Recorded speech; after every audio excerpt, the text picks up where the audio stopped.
आजकल आप लोग देख रहे होंगे कि कांग्रेस के अध्यक्ष को लेकर काफ़ी चर्चा बनी हुई है। और जो भारतीय राष्ट्रीय कांग्रेस पार्टी है ना, इसके लिए राष्ट्रीय अध्यक्ष का चुनाव होना है।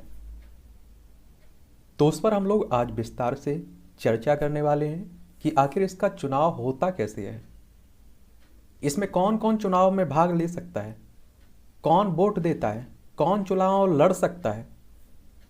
ये सभी मुझे लगता है क्वेश्चंस हर किसी के दिमाग में बने हुए हैं। और एक बात आप लोगों को क्लियर बता दूं, कोई भी राजनीतिक पार्टी हो हमारे देश की, आप देखेंगे कि डायरेक्ट इनडायरेक्ट उस पार्टी पर दो तीन लोगों का ही कब्जा होता है, उन्हीं की चलती है। वो जिसे चाहे राष्ट्रीय अध्यक्ष बना सकते हैं और जिसे चाहे वो हटा सकते हैं। इनमें क्षेत्रीय पार्टियों में भी आप लोग देख लीजिए, चाहे राष्ट्रीय पार्टियों में आप लोग देख लीजिएगा। जिस तरह से हमारे देश में आप देखते हैं कि लोकसभा चुनाव होते हैं, विधानसभा चुनाव होते हैं, इस तरह की कोई चुनाव प्रक्रिया नहीं होती है। और अभी भी आप देख लीजिए कि बुराई नहीं कर रहा हूं, ये हकीकत है। बीजेपी की बात कर लीजिए, चाहे कांग्रेस की बात कर लीजिएगा, अभी कांग्रेस से अध्यक्ष पद का चुनाव होगा और रिजल्ट आने के बाद आप लोग देख लीजिएगा, जिसे जो राहुल गांधी और सोनिया गांधी की पसंद होगा वही कांग्रेस का राष्ट्रीय अध्यक्ष बनेगा। और ये तो ये कहिए आप लोग की एक तरह से प्रक्रिया रख दी दिखाने के लिए, तो इस प्रक्रिया को हम लोग जरूर जानते हैं।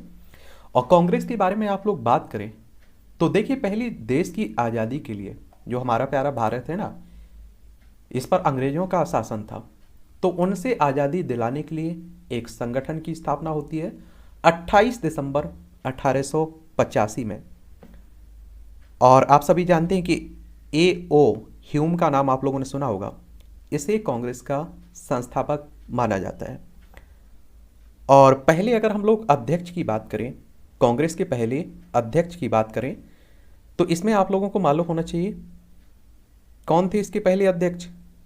एक तो आप देख रहे हैं कि हाथ का पंजा, अभी वर्तमान में इसका चुनाव चिन्ह आप लोगों को देखने को मिलेगा। क्या देखने को मिलेगा? चुनाव चिन्ह देखने को मिलेगा। कांग्रेस के पहले अध्यक्ष थे WC बनर्जी, या जिन्हें आप लोग भूमेश चंद्र बनर्जी के नाम से भी जानते हैं, ठीक है। और ये 1885 से 86 के बीच रहे थे कांग्रेस के अध्यक्ष के रूप में। फिर आप देखते हैं कि 15 अगस्त 1947 को हमें आज़ादी मिल जाती है, देश आज़ाद हो जाता है। तो इसी को आगे चलकर राजनीतिक पार्टी के रूप में मान्यता मिल जाती है। और गांधी परिवार पर आप देखते हैं कि गांधी नेहरू परिवार का हमेशा इस पर कब्जा रहा है, तो इन्हीं के पास आप देखेंगे कांग्रेस की बागडोर आती है।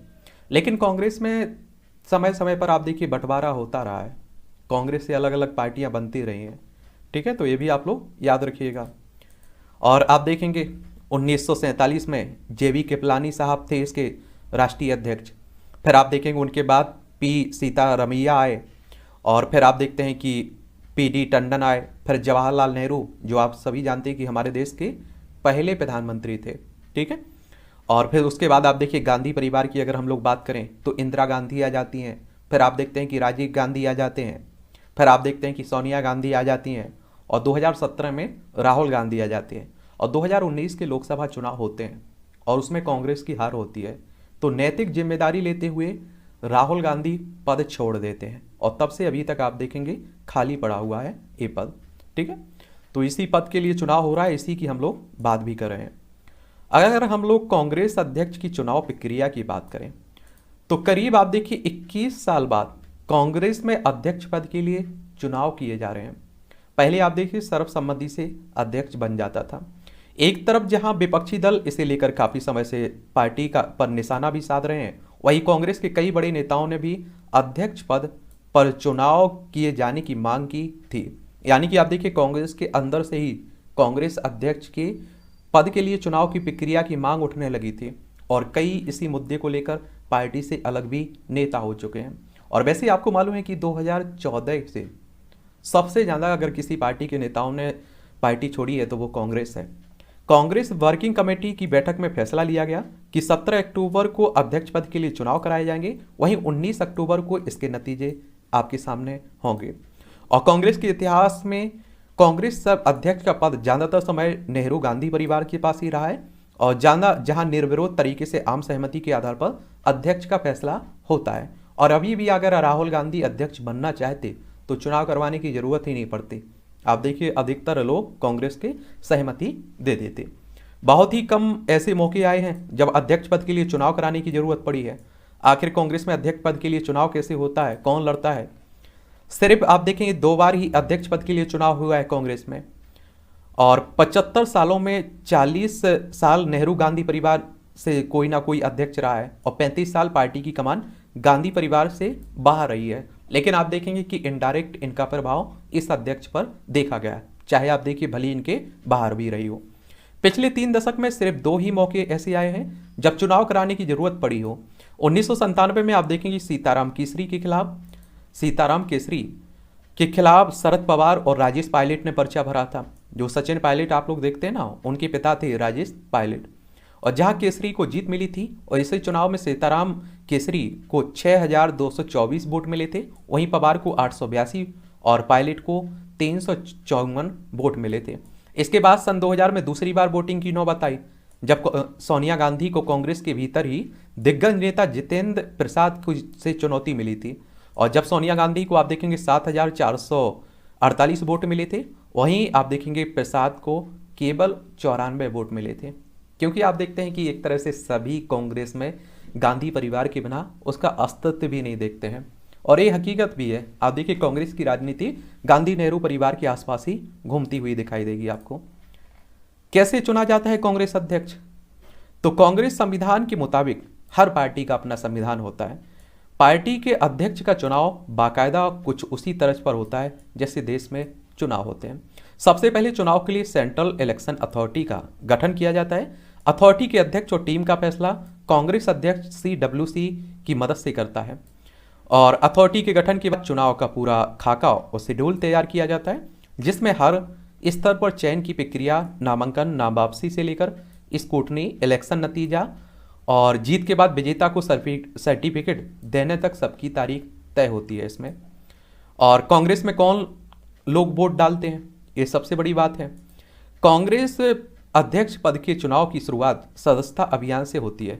यह अभियान करीब 1 साल तक चलता है, और सदस्यता अभियान पूरा होने के बाद बूथ कमेटी और ब्लॉक कमेटी बनाई जाती है, और इसके बाद जिला संगठन बनाया जाता है, और इन कमेटियों का गठन भी चुनाव के आधार पर किया जाता है। कई बार इन्हें निर्विरोध भी चुना लिया जाता है। ब्लॉक कमेटी और बूथ कमेटी मिलकर प्रदेश कांग्रेस कमेटी का प्रतिनिधि या PCC डेलीगेट्स चुनते हैं, और हर ब्लॉक से एक प्रतिनिधि का चुनाव किया जाता है। इसके बाद आप देखेंगे 8 PCC पर एक केंद्रीय कांग्रेस कमेटी के प्रतिनिधि या AICC डेलीगेट चुना जाता है, और AICC और PCC का अनुपात 1 और 8 का होता है, और PCC डेलीगेट के वोटों से ही प्रदेश कांग्रेस कमेटी के अध्यक्ष और पार्टी अध्यक्ष का चुनाव होता है। तो डायरेक्ट जनता भाग नहीं लेती है इसमें, लेकिन इनडायरेक्ट आप कह सकते हैं कि इनका चुनाव होता है। कौन लड़ सकता है अध्यक्ष पद के लिए चुनाव, ये भी तो मायने रखता है। जिस तरह से आप लोग देखिए, उदाहरण दे रहा हूँ आपको, आप देखते हैं कि राष्ट्रपति साहब का डायरेक्ट जनता के द्वारा चुनाव नहीं होता है, लेकिन जनता विधायकों को चुनती है, और विधायक आप देखते हैं कि राज्यसभा सदस्यों को चुनते हैं, और राज्यसभा सदस्य और विधायक और आपके लोकसभा सदस्य मिलकर राष्ट्रपति का चुनाव करते हैं। तो उसी तरह से तो कांग्रेस की केंद्रीय चुनाव समिति चुनाव के लिए हर प्रदेश में से एक रिटर्निंग अधिकारी और 1 से 2 APRO राज्य के आकार के मुताबिक असिस्टेंट प्रदेश रिटर्निंग ऑफिसर नियुक्त किए जाते हैं। इसके बाद प्रदेश कांग्रेस समिति के सदस्य अध्यक्ष पद के उम्मीदवार के लिए प्रस्तावक बनते हैं।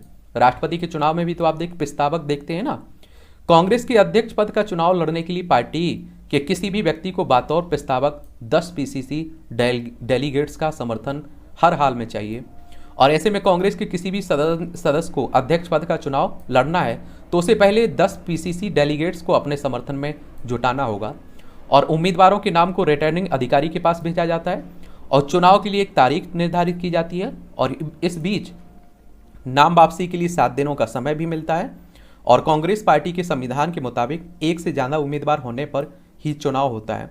अगर एक ही प्रत्याशी रह जाता है तो उसे अध्यक्ष मान लिया जाता है। जब उसके विरोध में कोई बचेगा ही नहीं तो क्या होगा, चुनाव किस लिए होगा। कांग्रेस अध्यक्ष का कितना कार्यकाल होता है?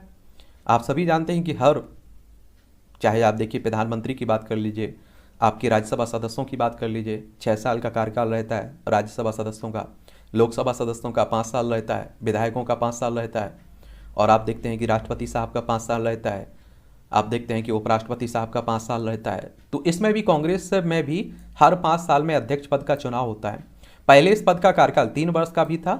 आपात स्थिति यानी कि अध्यक्ष के निर्धन या अचानक उसके इस्तीफे के बाद देने पर कार्यकारी समिति पार्टी के सबसे वरिष्ठ महासचिव को अंतरिम अध्यक्ष के तौर पर जिम्मेदारी देता है और जो अगला पूर्णकालिक अध्यक्ष चुने जाने तक कमान संभालता है।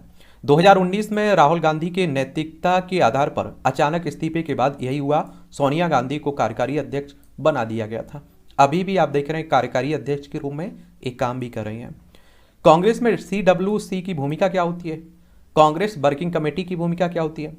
कांग्रेस में पार्टी के सभी बड़े फैसले कांग्रेस वर्किंग कमेटी द्वारा लिए जाते हैं और AICC के प्रतिनिधियों के वोटिंग से कांग्रेस वर्किंग कमेटी चुनी जाती है और जब भी कोई अध्यक्ष बनता है तो वह अपनी CWC का गठन करता है और AICC डेलीगेट्स के द्वारा CWC के 12 सदस्य चुनकर आते हैं और जबकि 11 सदस्यों को अध्यक्ष मनोनीत करता है। हालांकि आमतौर पर आप देखेंगे CWC के सदस्यों को अध्यक्ष ही चुनता है।